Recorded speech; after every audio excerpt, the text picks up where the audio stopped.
Halo bhai, halo. Kalau nak lihat cara Indonesia mencuri Papua, tak ada perang pun.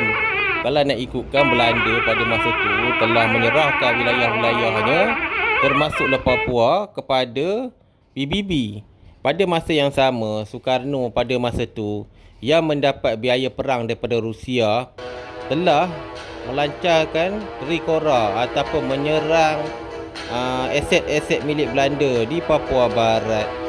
Lebih tu Soekarno juga ada penyokong daripada orang Papua sendiri ataupun Madera. Madera adalah macam penduduk kampung lah yang anti kolonial barat. Mereka pun tak sama dengan orang Belanda dan tak mungkin mereka akan bersatu dengan Belanda dan mereka memilih untuk Indonesia. Kalau anda lihat orang Papua zaman tu macam ni lah. OPM zaman tu pakai kayu je. Sangat lemah. Pada masa tu Belanda lah yang meletakkan tenteranya di Papua. Kalau nak lihat Indonesia menang perang vs Papua vs Belanda tu bohong. Sebenarnya pertempuran tu tak berlaku pun. Pada masa tu Papua telah diserahkan.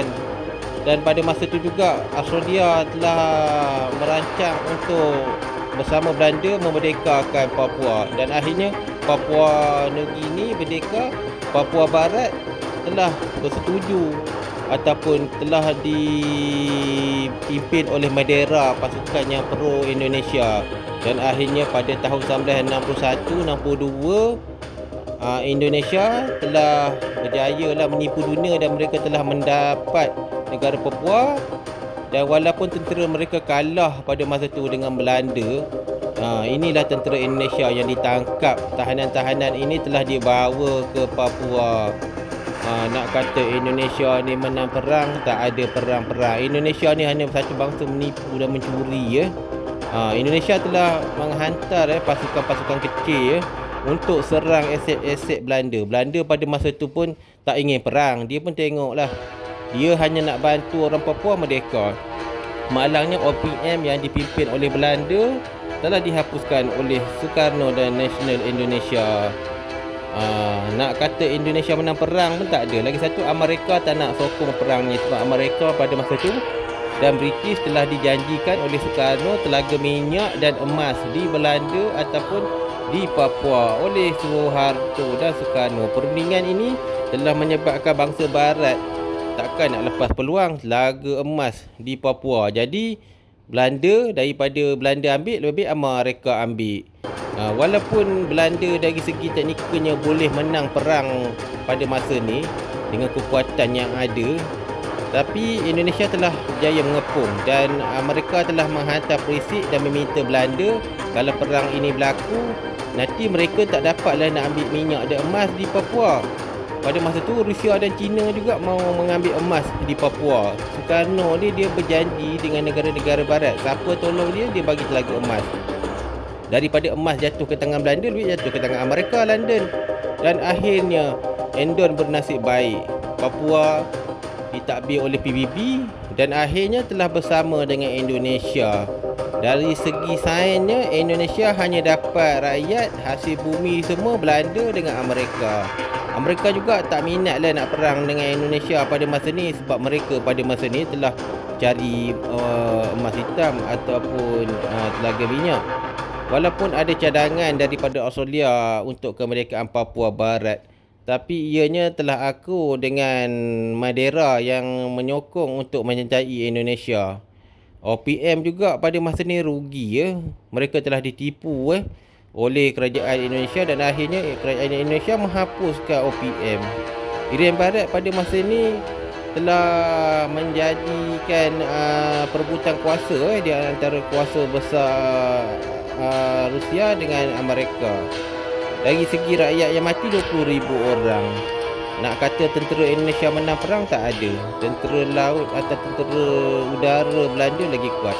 Walaupun Indonesia mengepung dan mereka bercakap besar, tapi sebenarnya Belanda pada masa ni pun tak nak perang. Kalau perang nanti dia mungkin akan menyebabkan Indonesia jatuh ke tangan Belanda. Malangnya pada masa ni Indonesia telah mencerita kepada dunia mereka berjaya mengalahkan Belanda. Itu semua bohong. Kalau kita lihat pada masa ni Indonesia yang banyak mati. Memang Indonesia banyak mati. Di pihak Belanda tak ada dalam buku sejarah, memang tak ada. Belanda lagi kuat dan mereka mampu jajah. Kalau tak ada PBB, tak ada Amerika, tak ada emas, benda ni tidak boleh dikongsi. Sebab dunia barat ni, kita nak tahu dia orang ni tak boleh tengok emas ataupun minyak. Walaupun tahanan-tahanan, kalau kita lihat di dalam gambar ni, ini tahanan-tahanan tentera Indonesia, mereka dilayan baiklah oleh PBB dan pasukan Belanda.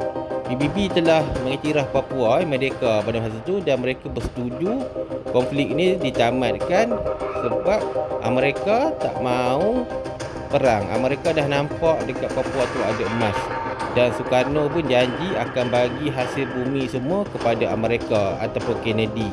Pada masa ni Indonesia, dia cakap dekat Kennedy dia ni pro Amerika, pro demokrasi. Tapi malangnya Indonesia pada masa ni dia tipunya Kennedy, dan akhirnya pada tahun 1962-63 Papua telah dimasukkan dalam wilayah Indonesia. Untunglah Indonesia, dia dapat tanah balak. Perang ni banyak tipu. Indonesia sebenarnya tak kuat mana. Kalau kita lihat pengepungan Indonesia di Papua semuanya bohong. Biasalah dia nak perang tapi dia tak serang. Di pihak Belanda tak ada siapa yang mati, di pihak Indonesia ada yang mati. Walaupun tuntutan PBB oleh Belanda ditolak oleh PBB, tetapi PBB telah memberikan Belanda sebuah laga emas ataupun minyak di keseluruhan pulau di Indonesia. Sebab pada masa tu Belanda yang punya company yang banyak melabur. Tahun 1963 tembelang Indonesia pecah. Selepas dia tipu Kennedy, dia serang Malaysia.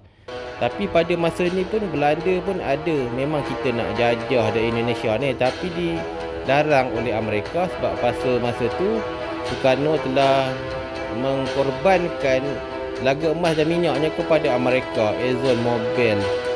Rejim komunis Indonesia ni akhirnya ditamatkan oleh Malaysia setahun selepas mereka menang dan tuntutan mereka ke atas Papua Barat, dan Sukarno telah tewas. Dan kehebatan Indonesia pada masa ni, tiada konflik dan banyak yang mati Indonesia. Itu pasal Indonesia ni satu bangsa yang tipu. Ada pun serangan-serangan darat dan airborne, itu pun menyerang kapal-kapal dan company Belanda, dan akhirnya Malaysia menang lagi. Bye bye.